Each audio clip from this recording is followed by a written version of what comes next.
நிலையான புகழுக்குரிய தூய இறை நன்மைக்கு எல்லா காலமும்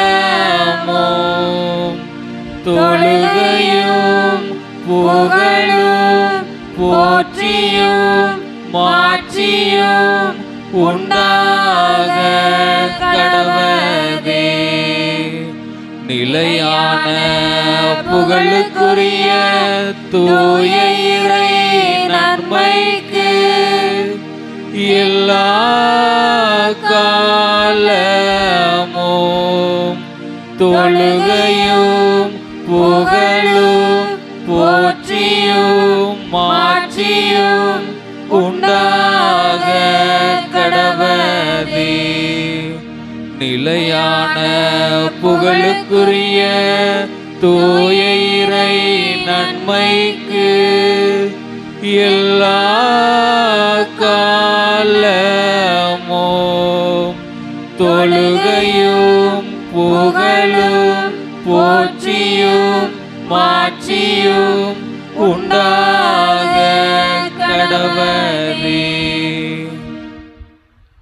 இயேசுவில் பிரியமான சகோதர சகோதரிகளே, இதோ திருப்பலியிலே பங்கெடுத்து இதோ இந்த நற்கருணை ஆராதனையிலே நாம் இருக்கிறோம். இறைவன் நம்மை முழுமையாக ஆஸ்வதிக்க இந்த நற்கருணை ஆண்டவர் தங்கக்கூடிய இல்லமாக நாம் மாற இதோ தூய ஆவியருடைய துணையோடு நாம் ஜெபிப்போம். அனைவரும் எழுந்து நின்று இந்த தூய ஆவியார் நமக்கு இந்த கிறிஸ்துவை நாம் வாழ்கின்ற ஆலயமாக மாற்ற இந்த நற்கருணையை நாம் சிறப்பாக நாம் ஜெபிப்போம். ஆலயம் இறைவன் வாழ்கின்ற இடமாக இருக்கிறது. இங்கு இருக்கின்ற ஒவ்வொருவரும் மறு ஆலயமாக நாம் வாழ அந்த ஆவியானவரை நாம் கேட்போம். நாம் இருக்கின்ற ஒவ்வொருவருமே கடவுளின் ஆலயமாக கடவுளின் உறைவிடமாக மாற இதோ நாம் ஜெபிப்போம். தூய ஆவியினுடைய துணையோடு நாம் தூய ஆவியின் பாடலை பாடி நாம் இந்த நற்கருணை ஆராதனையை நாம் தொடங்குவோம்.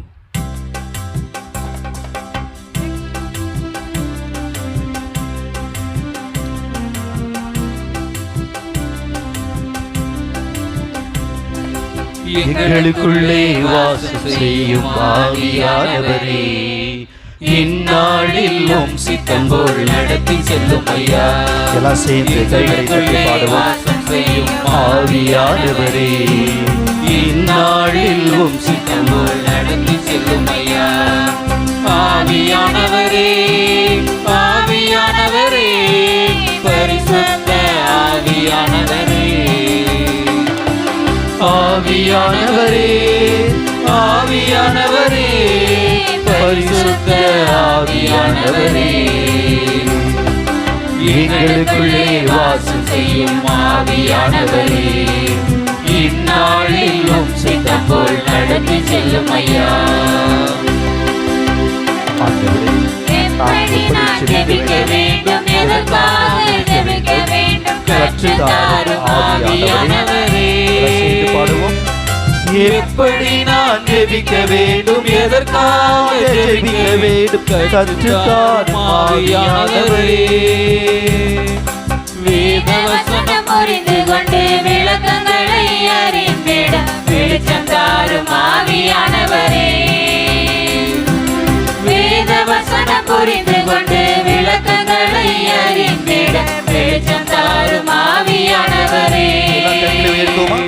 ஆவியானவரே, ஆவியானவரே, பரிசுத்த ஆவியானவரே, ஆவியானவரே, ஆவியானவரே, பரிசுத்த ஆவியானவரே. கைகளை தட்டி எங்களுக்குள்ளே வாசம் செய்யும் ஆவியானவரே, இந்நாளில் உம் சித்தம் போல் நடத்தி செல்லும் ஐயா. எங்களுக்குள்ளே வாசம் செய்யும் ஆவியானவரே, இந்நாளில் உம் சித்தம் போல் நடத்தி செல்லும் ஐயா. புனித லூக்கா எழுதிய நற்செய்தி. புனித லூக்கா எழுதிய நற்செய்தியிலிருந்து வாசகம். அதிகாரம் 1, இறைவசனங்கள்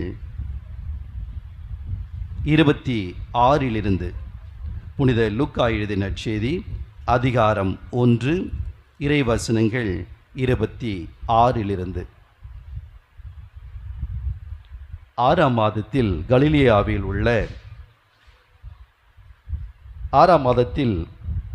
கபிரியேல் என்னும் வானதூதரை கடவுள் கலிலியாவில் உள்ள நாசரேத்தின் என்னும் ஊரில் இருந்த ஒரு கன்னியிடம் அனுப்பினார். அவர் தாவீது குடும்பத்தர் ஆகிய யோசேப்பு என்னும் பெயருடைய ஒருவருக்கு மனமொப்பந்தமானவர். அவர் பெயர் மரியா. வானதூதர் மரியாவுக்கு தோன்றி, அருள்மிக பெற்றவரை வாழ்க, ஆண்டவர் உம்மோடு இருக்கின்றார் என்றார். இவ்வார்த்தையை கேட்டு அவர் கலங்கி இந்த வாழ்த்து எத்தகையதோ என்று எண்ணிக்கொண்டிருந்தார். வானதூதர் அவரை பார்த்து, மரியா, அஞ்ச வேண்டாம், கடவுளின் அருளை கண்டடைந்துள்ளீர். இதோ கருவுற்று ஒரு மகனை பெறுவீர், அவருக்கு இயேசு என்னும் பெயரிடுவீர். அவர் பெரியவராயிருப்பார், உன்னத கடவுளின் மகன் எனப்படுவார். அவருடைய தந்தை தாவீதின் அரியணையை ஆண்டவராகிய கடவுள் அவருக்கு அளிப்பார். அவர் யாக்கோப்பின் குடும்பத்தின் மீது என்றென்றும் ஆட்சி செலுத்துவார். அவருடைய ஆட்சிக்கு முடிவே இராது என்றார். அதற்கு மரியா வானதூதரிடம், இது எப்படி நிகழும்? நான் கன்னி ஆயிற்று என்றார். வானதூதர் அவரிடம், தூய ஆவி உன்மீது வரும், உன்னத கடவுளின் வல்லமை உண்மையில் நிழலிடும். ஆதலால் உம்மிடம் பிறக்கப் போகும் குழந்தை தூயது. அக்குழந்தை இறைமகன் எனப்படும். உம் உறவினராகிய எலிசபெத்துக்கும் தம் முதிர்ந்த வயதில் ஒரு மகனை கருத்தரித்திருக்கின்றார். கருவுற இயலாதவர் என்று சொல்லப்பட்ட அவருக்கு இது 6ஆம் மாதம், ஏனெனில் கடவுளால் இயலாதது ஒன்றுமில்லை என்றார். பின்னர் மரியா, நான் ஆண்டவரின் அடிமை, உம் சொற்படியே எனக்கு நிகழ்த்தும் என்றார். அப்பொழுது வானதூதர் அவரை விட்டு அகன்றார். ஆண்டவரின் அருள்வாக்கு. கிறிஸ்துவே உமக்கு புகழ். இயேசுவில் பிரியமான சகோதர சகோதரிகளே, இது நல்ல திருப்பலியில் பங்கெடுத்து இதோ இந்த நற்கருணை ஆராதனையிலே நாம் இருக்கின்றோம். இப்பொழுது இந்த 10 நாட்கள் திருவிழாக்கள் நம்மிடையே கொடுக்கப்பட்டிருக்கிறது. இந்த 10 நாட்கள் திருவிழாவின் நோக்கம் என்ன? இந்த 10 நாள் திருவிழாவின் நோக்கம் என்ன? எதற்காக நாம் இந்த ஆலயத்தில் திருவிழாக்கள் எடுக்கின்றோம்? 10 நாட்களும் நமக்கு ஒரு ஆடம்பரமான, ஒரு மகிழ்ச்சியான, ஒரு ஒன்றாக கூடுகின்ற இடமாக அல்லது நாம் பகிரக்கூடிய இடமாக இது இருக்கிறது. அதனால் நாம் திருவிழாக்கள் எடுக்கின்றோம். இந்த திருவிழாக்களின் நோக்கம் என்ன? இங்கு இருக்கின்றவர்கள் ஒவ்வொருவருமே நம்மை கேட்கக்கூடிய ஒரு கேள்வி, இந்த திருவிழாக்களின் நோக்கம் என்ன?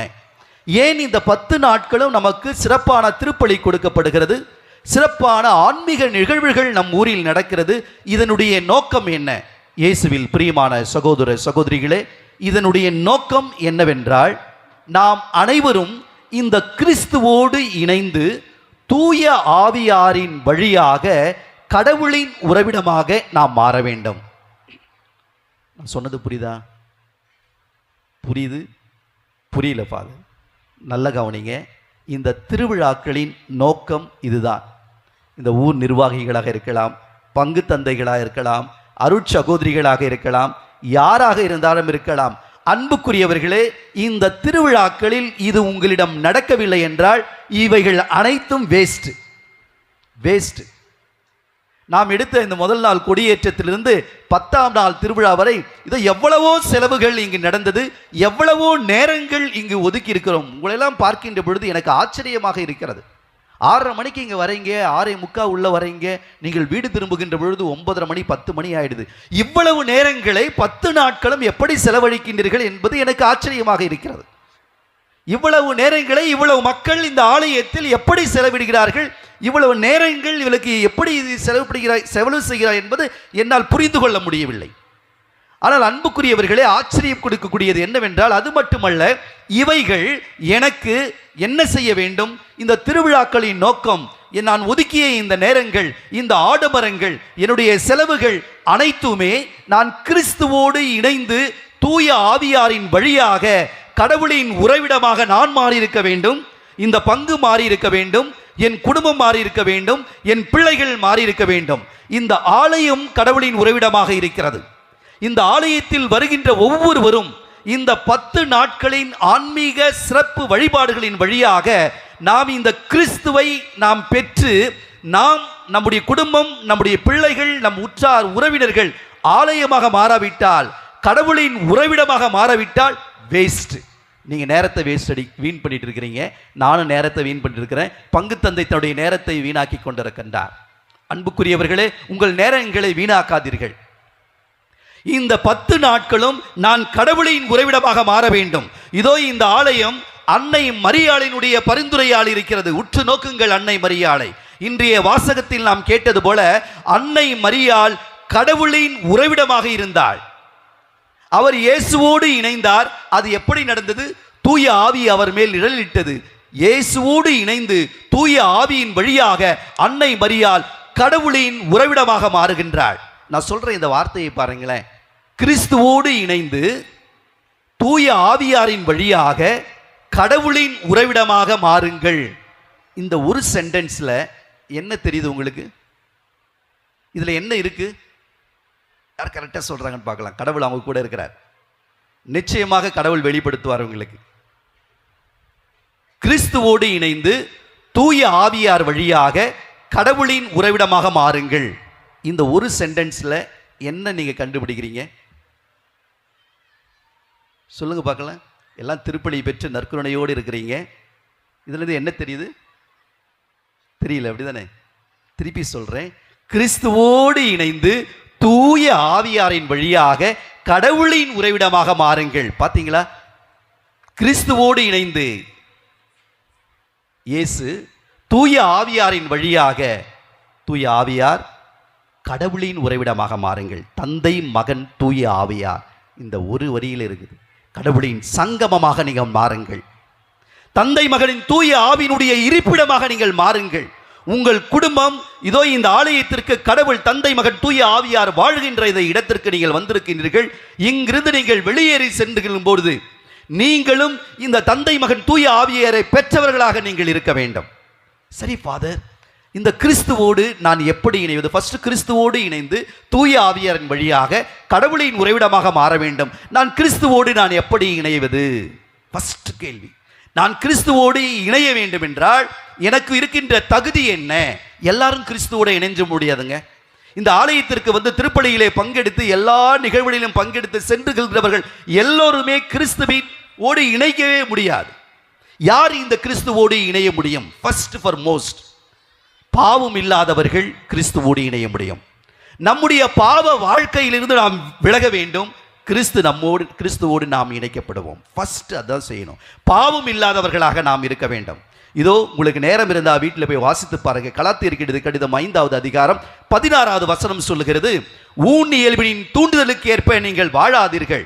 ஊன் இயல்பின் தூண்டுதலுக்கு ஏற்ப வாழாதீர்கள், மாறாக ஆவியின் தூண்டுதலுக்கு ஏற்ப வாழுங்கள். இயேசுவில் பிரியமான சகோதர சகோதரிகளே, இந்த பாவத்திற்கு விட்டு நாம் விலக வேண்டும். இந்த பாவத்திற்கு காரணமாக இருப்பது இந்த ஊன் உடல்.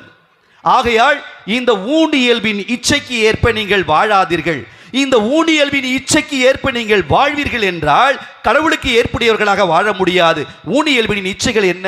ஊன் இயல்பின் இச்சைகள் தவறான உறவுகள் மட்டுமல்ல, மாறாக இந்த ஊன் இயல்பின் இச்சைகள் என்னவென்று கலாத்தியருக்கு எழுதிய கடிதம் 5வது அதிகாரம் 19வது வசனம் சொல்லுகிறது.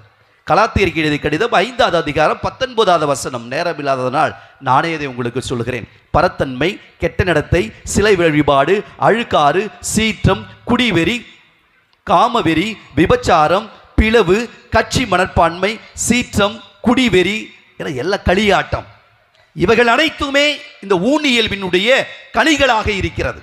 யாரிடம் அன்புக்குரியவர்களே பாவம் இருக்கிறதோ, ஊன் இயல்பின் இச்சைகள் அதிகமாக இருக்கிறதோ, அங்கு இவைகள் அனைத்தும் இருக்கும். ஒருவர் என்கிட்ட வந்து சொன்னாங்க, ஃபாதர் எனக்கு பொறுமையாக இருக்க முடியல, நான் அதிகமாக கோவப்படுறேன், நான் எதை எடுத்தாலும் எங்கு சென்றாலும் அங்கு பிரச்சனைகள் வருகிறது. அன்புக்குரியவர்களே, நீங்கள் உங்களுடைய ஊன் இயல்பின் இச்சைக்கு ஏற்ப நாம் என்ன செய்கிறோம்? டாமினேட் பண்ணி இருக்குது. நம்முடைய இந்த உடலானது எப்படி உருவாக்கப்பட்டிருக்கிறது என்றால், கடவுள் இந்த உடலை எப்படி உருவாக்கி இருக்கிறார் என்றால் 2ஆக உருவாக்கப்பட்டிருக்கிறது. ஒன்று மண்ணால் உருவாக்கப்பட்டது, இன்னொன்று ஆவியால் உருவாக்கப்பட்டது. ஆண்டவருடைய உயிர் மூச்சு நமக்குள் இருக்கிறது. ஒன்று மண்ணால் உருவாக்கப்பட்டது. இந்த மண்ணால் உருவாக்கப்பட்டதை நாம் அதிகமாக அதற்கு நேரம் கொடுக்கின்ற பொழுது, இந்த மண்ணாலான உடலுக்கு நாம் அதிகமாக நேரம் கொடுக்கின்ற பொழுது, இந்த உடலின் உணர்வுகள், உணர்ச்சிகள் தலை தூக்கி நிற்கும். யாராவது ஒருத்தனை ஏன்டா இப்படி பண்றனா உடனே கோவப்படுவான், ஏண்டி இதை செஞ்சனா உடனே கோவப்படுவா. ஏனென்றால் இந்த மண்ணானது வளம் பெற்று இருக்கிறது. அன்புக்குரியவர்களே, பாருங்கள், ஒரு சிலரை பாருங்கள், நீங்க எவ்வளவு வேணாலும் திட்டி பாருங்களேன், எது வேணாலும் சொல்லி பாருங்கள், ஆனா அவங்க என்ன செய்வாங்க?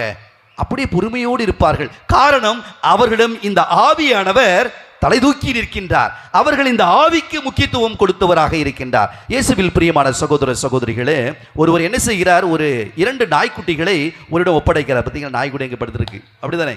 ஒருவிடம் ஜெர்மன் ஷெப்பர்ட். ஜெர்மன் ஷெப்பர்ட் என்பது உங்களுக்கு தெரியும், ஒரு ஆளுடைய இடுப்பு உயரம் இருக்கும். அது நல்லா என்ன செய்யறாரு? ஒரு குட்டியை கொடுக்கிறார். குட்டியை அவர்கிட்ட கொடுத்துட்டு, நான் 3 வருஷம் கழிச்சு வருவேன், இந்த நாயை நான் திருப்பி பார்க்க வருவேன் என்று சொல்கிறார்.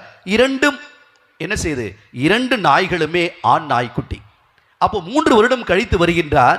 அப்போ இந்த 3 வருடங்களில் இந்த German shepherd number 1 A B என்ற 2 நாய்கள் இருக்கிறது. இந்த 2 நாய்களும் வளர்ந்து நிற்கிறது. 3 வருடங்கள், 3 வயது உள்ள நாய் நல்லா எப்படி இடுப்பு உயரம் வளர்ந்துருக்குது. அது கடிச்சிச்சுன்னு வச்சுக்கிங்களேன், ஒரு 1/2 கிலோ வெளியே வரும். அப்படி இருக்கும், உயர்ந்தது இருக்கும். நம்ம அப்படியே காலை தூக்குச்சுன்னா நம்மளோட உயரமா நிற்கும். அப்போ இந்த 2 நாய்களை அவரை சந்திக்க வருகிறார். அப்பொழுது இந்த 2 நாய்களில் எந்த நாய் ரொம்ப வலுப்பெற்று இருக்கும், எந்த நாய் ரொம்ப ஸ்ட்ராங்கா இருக்கும்? அவர் எப்படி கண்டுபிடிப்பார் எந்த நாய் ஸ்ட்ராங்கா இருக்கும், எந்த நாய் வலுவா இருக்கும்? 2 ஜெர்மன் ஷெப்பர்ட். பார்த்துருக்கிறீங்களா? நல்லா பெருசா இருக்கும், அப்படி நிற்கும். அப்படி கத்துச்சுனாவே கோயில் மணி அடிக்கிற மாதிரி இருக்கும், பாவ் பாவ் பாவ் அப்படின்னு. எந்த நாய் ஜெர்மன் ஷெப்பர்ட் ஏ ஸ்ட்ராங்கா இருக்குமா, ஜெர்மன் ஷெப்பர்ட் பி ஸ்ட்ராங்கா இருக்குமா? அன்புக்குரியவர்களே, எந்த நாய் ஸ்ட்ராங்கா இருக்குன்னா, எந்த நாயிடம் அவன் அதிகமான நேரத்தை செலவிட்டு இருக்கிறானோ, எந்த நாய்க்கு அதிக தீனி போட்டு இருக்கிறானோ, அந்த நாய் மிக ஸ்ட்ராங்காக இருக்கும். இயேசுவில் பிரியமான சகோதர சகோதரிகளே, நமக்குள் 2 நாய்க்குட்டிகள் இருக்கிறது. ஜெர்மன் ஷெப்பர்ட் என்பதை போல 2 நாய்க்குட்டிகள் நமக்குள்ளே இருக்கிறது. ஒன்று ஆவிக்குரிய நாய்க்குட்டி, இன்னொன்று உடலுக்குரிய இந்த ஊனி எலும்புக்குரிய நாய்க்குட்டி. இந்த 2 நாய்க்குட்டிகளுக்கு நீங்கள் எதை அதிகமாக உங்கள் நேரத்தை ஒதுக்குகின்றீர்கள்? இந்த 2 நாய்க்குட்டிகளுக்கு நீங்கள் எதற்கு அதிகமாக தீனி போடுகின்றீர்கள்? அது ஸ்ட்ராங்காக இருக்கும். நீங்கள் இந்த உடலுக்கு அதிகமாக தீனி போட்டு இருந்தால், இந்த உடலோடு நீங்கள் அதிகமாக நேரத்தை செலவிட்டு இருந்தீர்கள் என்றால், இந்த உடலானது ஒரு டாமினண்டா நிற்கும். இந்த உடலானது வலுப்பெற்று இருக்கும். இந்த உடலானது ஒரு சில கனிகளை கொடுக்கும். ஏனென்றால் இதுக்கு நிறைய தண்ணி ஊற்றி இருக்கிறேன், நிறைய சாப்பிட்டு இருக்கிறேன், நல்லா வளர்ந்து நிற்கிது. அதான் சொன்னேன், இந்த உடல் அதிகமாக டாமினேட் ஆகியிருக்கின்ற பொழுது இந்த உடல் கொடுக்கின்ற கனிகள் என்னவென்றால், அதுதான் பரத்தன்மை, கெட்ட நடத்தை, சில வழிபாடு, அழுக்காறு, காமவெறி, விபச்சாரம், பிள்ளி சுனியம், கட்சி மனப்பான்மை, கோபம், சீற்றம், பிளவுகள், பொறாமை, இவைகள் அனைத்தும் நிறைந்திருக்கும் இயேசுவில் பிரியமான சகோதர சகோதரிகளே. ஆனால் இதோ இன்னொரு நாய்க்குட்டி, ஆவியானவர் என்ற நாய்க்குட்டி உங்களுக்குள்ள இருக்கிறது. இந்த நாய்க்குட்டியை இந்த புனிதர்களைப் போல நீங்களும் ஜெபத்தினாலும் உறுத்தலினாலும் நோன்பாலும் தபத்தாலும் கடவுளின் அன்பாலும் பிறர் அன்பாலும் இதை நீங்கள் வளர்த்து வைத்திருந்தீர்கள் என்றால், இந்த தூய ஆவியை நீங்கள் வளர்த்து வைத்திருப்பீர்கள் என்றால், இந்த தூய ஆவி என்ன செய்யும்? இதுவும் ஒரு சில கனிகளை கொடுக்கும். என்ன கனி கொடுக்கும்? கலாத்தியருக்கு எழுதிய கடிதம் 5வது அதிகாரம் 22வது வசனம், அன்பு என்ற கனி கொடுக்கும். அன்பு, மகிழ்ச்சி, அமைதி, பொறுமை, பரிவு, கனிவு, நன்னயம், நம்பிக்கை, தன்னடக்கம் என்ற தூய ஆவியினுடைய 9 கனிகளை இது கொடுக்கும். எது நடந்தாலும் என்ன நடந்தாலும் இது அன்பை மட்டுமே செய்யும். இந்த தூய ஆவியார் நமக்குள் வளர்ந்து ஸ்ட்ராங்காக இருந்துச்சுன்னா, இது ஜபத்தினால் இந்த தூய ஆவியார் நமக்கு கிடைப்பார், ஒருத்தலினால் தூய ஆவியார் கிடைப்பார், தர்மத்தினால் இந்த தூய ஆவியார் கிடைப்பார், கடவுளின் அன்பும் அயலாரின் அன்பினால் இந்த தூய ஆவியார் நமக்கு கிடைப்பார். இந்த தூய ஆவியார் நமக்கு வலுப்பெற்று இருந்தால் அன்பு, மகிழ்ச்சி, அமைதி, பொறுமை, பரிவு, கனிவு, நன்னயம், நம்பிக்கை, தன்னடக்கம் என்ற இந்த கனிகளை இதை கொடுக்கக்கூடியதாக இருக்கும். எதற்காக இதை கூறுகிறேன் என்றால், அன்புக்குரியவர்களே, இந்த கிறிஸ்துவோடு நாம் இணைய வேண்டும் என்றால் பாவத்தை நாம் விட வேண்டும். என்னிடம் இருக்கின்ற எல்லா பாவங்களையும் விட வேண்டும் என்று அன்புக்குரியவர்களை நீங்கள் கேட்டு பாருங்கள். இந்த திருவிழாவின் தயாரிப்புகள் என்னென்ன நடந்தது? இந்த ஆலய வளாகத்தை நீங்கள் தூய்மைப்படுத்தினீர்கள், ஆலயத்தை தூய்மைப்படுத்தினீர்கள். அன்புக்குரியவர்களை, இதோ இந்த ஆலய முற்றம் மிக அழகாக இருக்கிறது, இதோ இந்த பீடங்கள் அழகாக இருக்கிறது, இதோ நாம் முடித்திருக்கின்ற ஆடைகள் அழகாக இருக்கிறது. ஆனால் நம்மை நாம் தூய்மைப்படுத்தியிருக்கின்றோமா? எத்தனை பேர் இங்கே பாவ சங்கீதனை செஞ்சிருக்கிறோம்? எத்தனை பேர் நம்ம இதற்காக முயற்சியை எடுத்திருக்கிறோம்? ஆன்மீக முயற்சிகளை பாவ சங்கீதனம் செய்து இந்த திருவிழாவுக்கு நான் தயார் செய்ய வேண்டும் என்று பங்கு தந்தை அறிவித்தார். இந்த புதுநன்மை எடுக்கின்ற குழந்தைகளின் பெற்றோர்களும் என்ன செய்யணும்? நீங்கள் பாவ சங்கீதனம் செஞ்சிருக்கணும்னு சொன்னார். எத்தனை பேர் செஞ்சோம்? ஏனென்றால் ஆன்மீக தயாரிப்பு நம்மிடம் இல்லை. அதனால தான் கடவுளின் அருள் நம்மோடு இல்லை. இயேசுவில் பிரியமான சகோதர சகோதரிகளே, நாம் பாவத்தை விட்டு நாம் வெளியேறுகின்ற பொழுது கிறிஸ்து நம்மோடு இணைவார். புரிஞ்சுதா? அப்ப பாவத்தை விடணும். இன்னொன்னு இருக்குங்க, பாவத்தை மட்டும் இல்லை, நம்முடைய பாசத்தையும் நாம் விட வேண்டும். ஃபர்ஸ்ட் பாவத்தை விட வேண்டும் என்று சொன்னேன். இந்த கிறிஸ்துவோடு யாராவது இணைய விரும்பினால், முதலில் பாவத்தை விட வேண்டும், இரண்டாவது பாசத்தை விட வேண்டும். ஃபாதர் புரியலையே ஃபாதர். அது ஆண்டவர் லூக்கா எழுதின நற்செய்தி 14வது அதிகாரம் 26வது வசனத்தில் சொல்லுகிறார், என் அன்பு பிள்ளைகளே, நீங்கள் என்னோடு இணைய வேண்டும் என்றால், என் தாயை போல கடவுளின் சீடராக நீங்கள் மாற வேண்டும் என்றால், உன்னுடைய தாய், தந்தை, பிள்ளைகள், உடைய சொத்துகள், நிலபுலங்கள், இவைகள் எல்லாத்தையும் விட வேண்டும். நீ எதன் மேல் அதிக அன்பையும் பாசத்தையும் கொண்டிருக்கிறாயோ அதை விட வேண்டும். அப்பொழுதுதான் நீ என்னுடைய சீடனாக, நீ என்னோடு இணைக்கப்பட முடியும் என்று சொல்லுகிறார். கைகளை உயர்த்தி சொல்லுவோமா? இயேசுவுக்கே புகழ், இயேசுவுக்கே நன்றி, மரியே வாழ்க.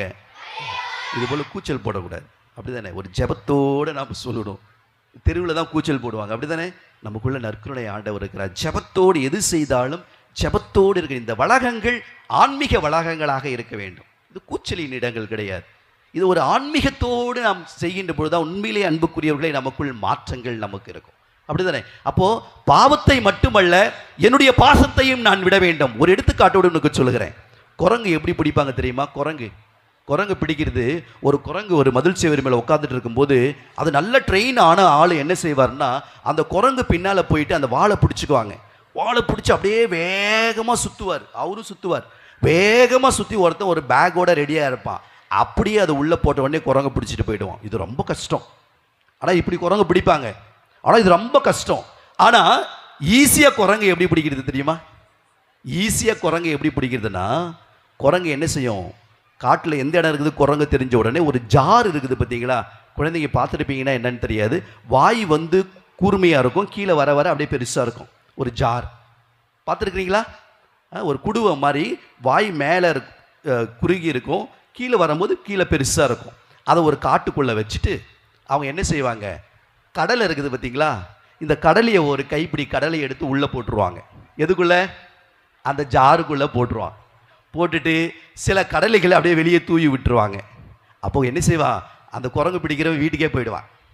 வீட்டுக்கு போன உடனே அடுத்து என்ன நடக்குது தெரியுமா? இந்த குரங்கு பார்க்கும், அப்படியே ஒன்று ஒன்றா சாப்பிட்டுட்டு வந்து எட்டி பார்க்கும். எதுவும் இல்லை, அந்த ஜாருக்குள்ள, அந்த குடுவைக்குள்ளே எட்டி பார்க்கும். ஆஹா, இதுக்குள்ளே என்ன இருக்குது? கடலை இருக்குது. இதுக்கு பேர் இங்கிலீஷில் என்ன தெரியுங்களா? குழந்தைங்க தெரிஞ்சுக்கிங்க. இதுக்கு பேர் மங்கி நட்ஸ், கிரவுண்ட் நட்டுன்னு சொல்லுவாங்க, மங்கி நட்ஸ்ன்னு சொல்லுவாங்க. ஏன்னா இது குரங்குக்கு ரொம்ப பிடிக்கும், அதனால் இது பேரே மங்கி நட்ஸ். அந்த மங்கி என்ன பண்ணுவோம், அதை போய் எடுத்து சாப்பிட்டு உள்ளே போய் பார்க்கும். பார்த்துட்டு அப்படியே கையை உள்ளே விடுங்க, அப்படியே குத்தா அப்படியே கையை பிடிச்சி எடுக்கும். எடுத்த உடனே என்ன பண்ணும், கை வெளியே வருமா? அப்போ தான் கூத்து தொடங்கும். டங்கு டங்கு டங்கு டங்குன்னு ஆடிட்டு இருக்கும். குடுவையும் பெருசாக இருக்கும். அந்த குரங்கு சுற்றி சுற்றி சுற்றி வரும். ஐயோ, எடுக்கவே வராது, கை வெளியே வரவே வராது. ஆனால் அவ்வளோ கடலையை கையில் பிடிச்சிட்டு இருக்கும். ஏன்னா கடலை குரங்குக்கு ரொம்ப பிடிக்கும் பார்த்தீங்களா? ஏங்க, இந்த கூத்து ஒரு அரை மணி நேரம் போயிட்டு இருக்கும். அந்த கடலை எடுக்க அது ட்ரை பண்ணிகிட்டே இருக்கு. அது வரவே வராதுன்னு தெரியும். அதை எடுத்துக்கிறதுக்காக ட்ரை பண்ணோம். இந்த குரங்கு பிடிக்கிறவன் என்ன செய்வான் தெரியுங்களா? அப்படியே அழகாக வருவான், அந்த வலையை எடுத்துகிட்டு வருவான். அது பேர் என்னது? வலை. வலைக்கு என்ன இங்கிலீஷில்? இன்னைக்கு நாமளும் இன்டர்நெட் என்ற வலையில் இருக்கிறோம், ஊடகம் என்ற வலைக்குள் நாமும் இருக்கிறோம். என்ன செய்வான், இந்த வலையை எடுத்துட்டு வந்து குரங்க பார்ப்பான், குரங்க அவனை பார்க்கும், இவன் குரங்க பார்க்கும். குரங்கு விடாதுங்க, குரங்கு விடாது. அது கையை மட்டும் விட்டு இருந்தா அது என்ன செய்யும், ஓடி இருக்கும். குரங்கு விடுமா? விடாது. ஏன்? கடலை ரொம்ப பிடிக்கும் குரங்குக்கு. அது என்ன பண்ணும், அப்படியே கையை உள்ளே பிடிச்சிக்கிட்டு கடைசி வரைக்கும் ட்ரை பண்ணோம். வலையை அழகாக அதை மேலே போட்டு அந்த குரங்கை பிடிச்சி அதுக்கும் ஒரு ஜட்டி பனியனை போட்டு என்ன செய்வான், என்ன போவான், மார்க்கெட்டு பிளேஸுக்கு கொண்டு போய் அந்த குரங்கை என்ன செய்வான், ஒரு கயிறை கட்டி ஆடுறா ரசான்னு அது இங்கே எங்கே ஜம்ப் பண்ணும். எல்லாரும் பார்த்து சிரிப்பாக, குரங்கு குரங்குன்னு. அன்புக்குரியவர்களே, நம்முடைய வாழ்க்கை இப்படி தான் இருக்கும். அந்த குரங்கு தான் விரும்பியதை, தான் அன்பு செய்ததை அது விட்டிருந்தால் விட்டிருந்தால் தன் உயிரை காத்து கொண்டிருந்திருக்கும். அது காட்டிலே மரமரமா தாண்டி போயிருக்குங்க, மகிழ்ச்சியாக இருந்திருக்கும். தான் அதிகமாக அன்பு செய்த அந்த கடலையை குரங்கு விடவில்லை. இன்று நீங்களும் நானும் இப்படிப்பட்ட குரங்குகளாகத்தான் இருக்கின்றோம். நமக்கு பிடித்தவைகளை நாம் பிடித்து வைத்துக் கொண்டிருக்கிறோம், வலையிலே நாம் சிக்கிக் கொண்டிருக்கிறோம்.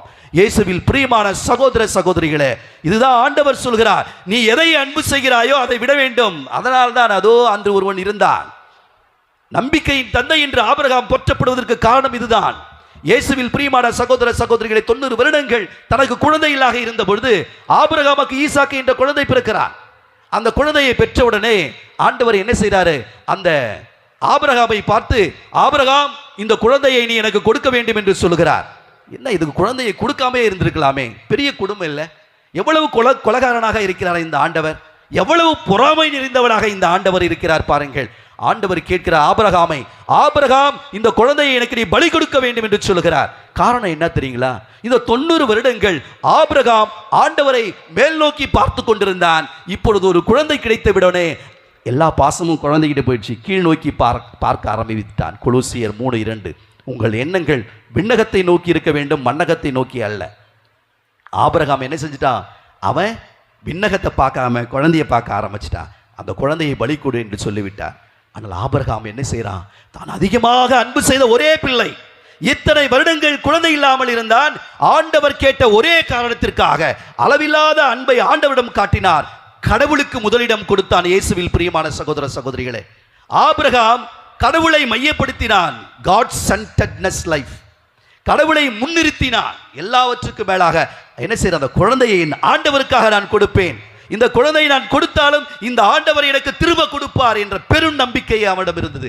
அதனால தான் ஆபிரகாம் என்ன செஞ்சாரு, நம்பிக்கையின் தந்தையாக மாறினார். இயேசுவில் பிரியமான சகோதர சகோதரிகளே, இந்த ஆண்டவரோடு நான் இணைய வேண்டும் என்றால் பாவத்தை நான் விட வேண்டும், அதுபோல பாசத்தை நான் விட வேண்டும்.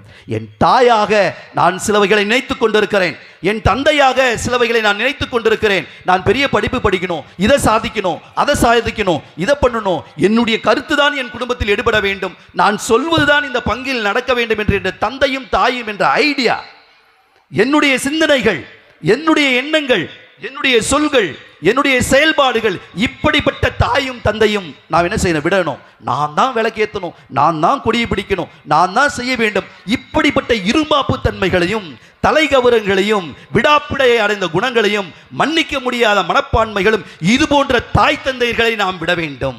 இது போன்றவர்களை பிடித்து வைத்திருப்பவர்களை நாம் விட வேண்டும். நான் அப்போ என்ன செய்யணும், பாவத்தை விட வேண்டும், பாசத்தையும் நான் விடுகின்ற பொழுது இந்த கிறிஸ்துவோடு நாம் இணையவும். இந்த கிறிஸ்துவோடு இணைந்தால் எனக்கு என்ன நடக்கும் அப்படின்னு இன்னும் நிறைய இருக்கு, நமக்கு நேரம் இல்லாதனால் நான் இதோடு நிறுத்துகிறேன். இயேசுவில் பிரியமானவர்களே, இதோ இந்த திருவிழாக்கள் வருகிறது, நான் கிறிஸ்துவோடு நான் இணையணும், அதுக்கு பாவத்தை நான் விட வேண்டும். இதை மட்டும் நீங்கள் வாசிங்களேன். எபேசியருக்கு எழுதிய கடிதம் 2வது அதிகாரம் 22வது வசனம் பாருங்க, 3:3. எபேசியருக்கு எழுதிய கடிதம் 2வது அதிகாரம் 22வது வசனம், மைக்கில் வாசிச்சா நல்லா இருக்கும். எபேசியருக்கு எழுதிய கடிதம் 2வது அதிகாரம் 22வது வசனம், மைக்கில் வாசிங்களேன். நீங்களும் நல்ல கவனிங்க. எபேசியருக்கு எழுதிய கடிதம் 2வது அதிகாரம் 22வது வசனம், அன்புக்குரியவர்களே, மரியதாயபுரத்தில் இருக்கின்ற இறை மக்களே, நீங்கள் அனைவருமே ஒவ்வொருவருமே இவரோடு இணைந்து வாசிங்க, அவரோடு இணைந்து தூய ஆவியாரின் வழியாக அன்னை மரியாள் கிறிஸ்துவோடு இணைந்தால் அது தூய ஆவியின் நிழலிட்டால் நடந்தது. நீங்களும் அதே அன்னை மரியாளை போல அந்த தாயை நீங்கள் பாதுகாவலியாக கொண்டிருக்கின்றீர்கள். ஆகையால் கிறிஸ்துவோடு இணைந்து தூய ஆவியாரின் வழியாக கடவுளின் உறைவிடமாக மாறுங்கள். பார்த்தீங்களா, இங்க இருக்கிற ஒவ்வொரு ஆளும் இந்த 10 நாட்கள் திருவிழாக்கு பிறகு கடவுளின் உறைவிடமாக நான் மாறணும், என் குடும்பம் மாறணும், இந்த பங்கு மாறணும். அப்படி இல்லைன்னு வச்சுங்க, வேஸ்ட். அதான் அன்னை மரியாள் சாட்சியாக ஒவ்வொருவருக்கும் சொல்லி கொண்டிருக்கிறார். இயேசுவில் பிரியமான சகோதர சகோதரிகள், எல்லாரும் முழந்தாளிடுமா? எல்லாம் முழந்தாளிட்டு, என் இதய தெய்வமே என்னில் எழுந்து வா, இதோ பாவியா இருக்கின்ற இந்த இதயத்தை வா, நான் பாவி ஆண்டவரே, பல பாவங்களை செய்திருக்கிறேன், இதோ இந்த திருவிழாக்கள் 7ஆம் நாள் திருவிழாக்களில் இருக்கிறேன். 8ஆம் நாள் 9ஆம் நாள் 10ஆம் நாள் வருகின்ற நாட்களில் நான் என்னையே தூய்மைப்படுத்தி நான் உமது உறைவிடமாக மாற வேண்டும், என் மனைவி உமது உறைவிடமாக மாற வேண்டும், என் பிள்ளைகள் உமது உறைவிடமாக மாற வேண்டும் ஆண்டவரே என்று நாம் செபிப்போம். இதோ இந்த ஆண்டவர் எழுந்தேற்றம் இருக்கிறது.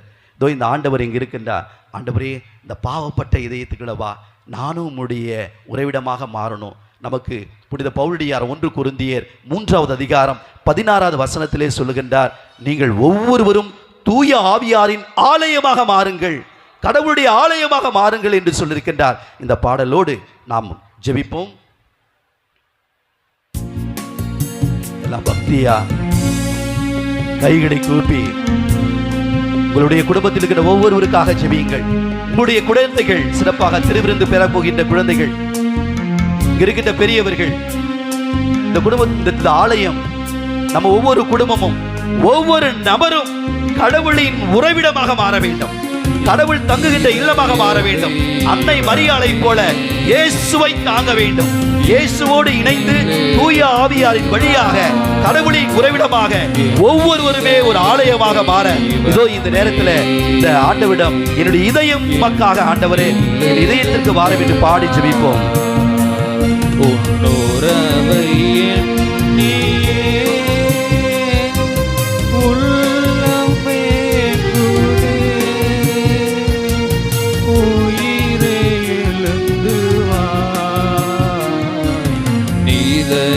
தெய்வமே என்னிலிருந்து வா.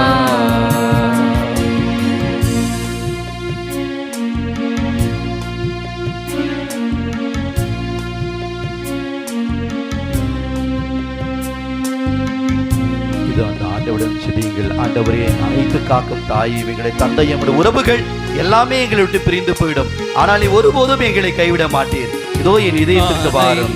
காக்கும் தாயின் அன்பு ஒரு நாளியலாம்.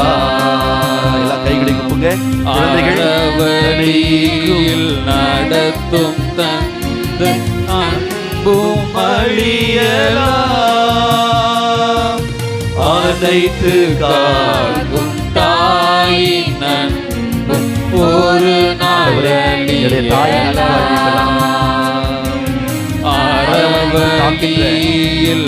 என்னுடைய தந்தையின் அன்பு வழியெல்லாம், ஆனால் இயேசுவே ஒரு அன்பு ஒருபோதும் அழியாது. ஆனால் இயேசுவே உன் அன்பிற்களி உண்டோ செய்து பாடுவோம். ஆனால் இயேசுவே உன் அன்பிற்களி உண்டோ என்னினிய அன்பே எழுந்து வா. இதய தெய்வமே என்னிலிருந்து வா. இயேசுவின் பிரியமான சகோதர சகோதரிகளே, இதோ நாம் அனைவரும் இந்த நேரத்தில் இந்த மாண்பு ஏற்பாடி இதோ இந்த ஆண்டவரை நாம் வரவேற்போம். பக்தியோடு இந்த மாண்புயரை பாடி நாம் ஜெபித்த பிறகு இந்த நற்கருணையை நாம் இங்கிருந்து இந்த ஆலய வாசல் அந்த கொடிமரம் வரைக்கும் நம்ம எடுத்து செல்வோம். எல்லோரும் இந்த ஒரு பக்கம் திரும்பி இந்த ஆண்டவருடைய ஆசிரியை நாம் பெற வேண்டும். என் இதய தெய்வமே உமக்காக நான் காத்திருக்கிறேன், நீ என்னில் எழுந்து வரணும், என் கூட வரணும். இதோ இந்த ஆலயத்தில் இருக்கின்ற இந்த கடவுளை நாம் வீதிக்கு கொண்டு செல்ல வேண்டும். நாளை அதை செய்ய போகிறோம். இந்த ஆலயத்தில் இருக்கின்ற இந்த கடவுளை, இந்த நற்கருணையில் இருக்கின்ற கடவுளை என் இதயத்தில் சிறைபிடித்து நான் வீதிக்கு கொண்டு செல்ல வேண்டும், என் வீட்டிற்கு கொண்டு செல்ல வேண்டும், என்னுடைய குழந்தைகளிடம் நான் கொடுக்க வேண்டும். இந்த ஆண்டவரை நாம் கொண்டு செல்ல வேண்டும். அகல் முழந்தாளிட்டு இந்த மாண்புயை பாடிய பிறகு இந்த நற்கருணை நாம் எடுத்து நடுவில் வருவோம். எல்லோரும் பக்தியோடு நாம் பங்கெடுப்போம். நிச்சயம் யார் நம்பிக்கையோடு இந்த ஆண்டவரை ஏற்றுக்கொள்கிறார்களோ நற்கருணை ஆசீர்வாதத்தில் தாங்க பல அற்புதங்கள் நடந்தது. நாளை நாம் பார்ப்போம். நற்கருணையில் தான் பல அற்புதங்கள் நடந்தது. நம்பிக்கையோடு உற்று நோக்குங்கள். இந்த ஆண்டவர் நமக்கு நிச்சயம் ஆசிரியை கொடுப்பார். மாண்பு ஏற்பாடுவோம்.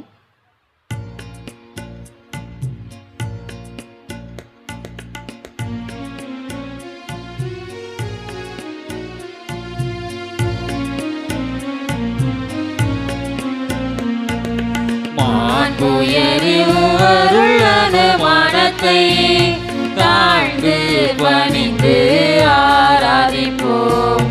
பழைய நியம முறைகள் அனைத்தும் இனி மறைந்து முடிவு பெறுக. புதிய நியம முறைகள் வருக. புலன்களாலே மனிதன் இதனை அறிய இயலாம். குறையை நீக்க விசுவாசத்தின் உதவி பெறுக. அவர்க்கும் சுதனவர்க்கும் புகழ்ச்சியோடு வெற்றியார்க்கும் மீட்பின் பெருமை மகிமையோடு வலிமை வாழ்த்து யாவுமாக. இருவரிடமாய் வருகின்றவராம் தூய ஆவியானவர்க்கும் அளவில்லாத சம புகழ்ச்சி என்றுமே உண்டாகுக. ஆமென்.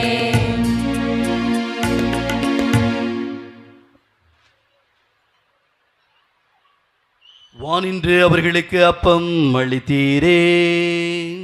இனிமையெல்லாம் தன்னகத்தை கொண்ட அப்பம் இதுவே. மன்றாடுவோமாக. இறைவா, இந்த வியப்புக்குரிய அருளடையாளத்தினாலே உமது திருப்பாடுகளின் நினைவை எங்களுக்கு விட்டு சென்றீரே. உமது திருவுடல் திருரத்தம் ஆகியவற்றின் தூய மறைபொருளை வணங்கும் நாங்கள் உமது மீட்பை என்றும் துய்த்துணர்ந்து மகிழ அருள் புரிவீராக. தந்தையாகிய இறைவனோடு தூயாவியாரின் ஒன்றிப்பில் இறைவனாய் என்றென்றும் வாழ்ந்து ஆட்சி செய்கின்ற அவர் வழியாக உம்மை மன்றாடுகின்றோம்.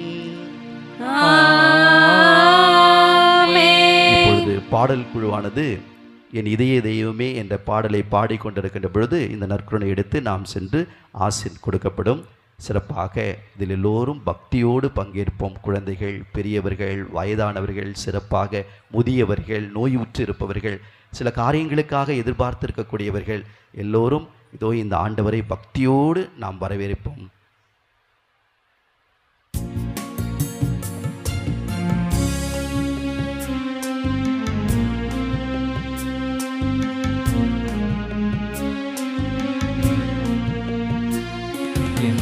இதய தெய்வமே என்னில் எழுந்து வா. இதய தெய்வமே என்னில் எழுந்து வா. உன்னுறவை எண்ணியே உள்ளமேங்குதே. உயிரே எழுந்து வா. இதய தெய்வமே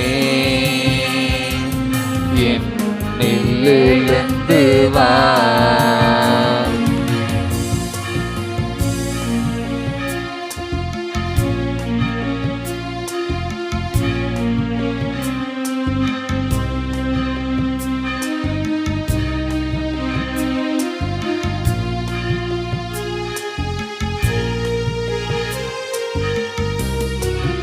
அனைத்து காக்கும் தாயின் அன்பும் ஒரு நாளழியலாம். அறவழியில் நடத்தும் தந்தை அன்பும் அழியலாம்.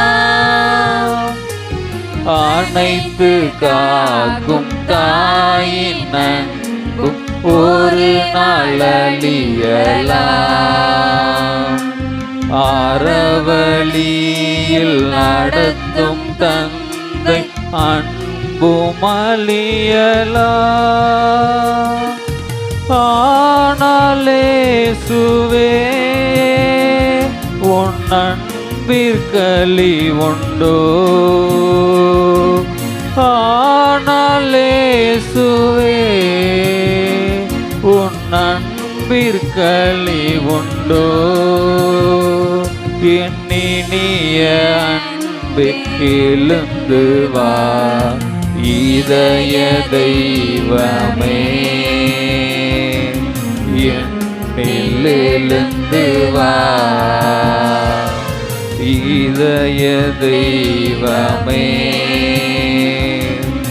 என்னில் எழுந்து வா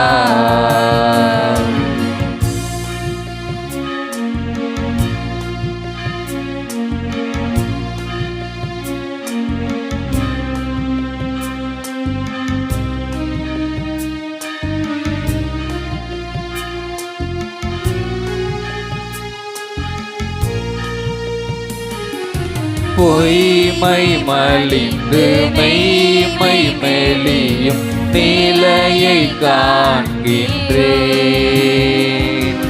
தீமை நிறைந்த உலகில் இன்று அழிந்து மடிகின்றேன் பொய்மை மலிந்து மெய்மை மெலியும் நிலையை காண்கின்றேன்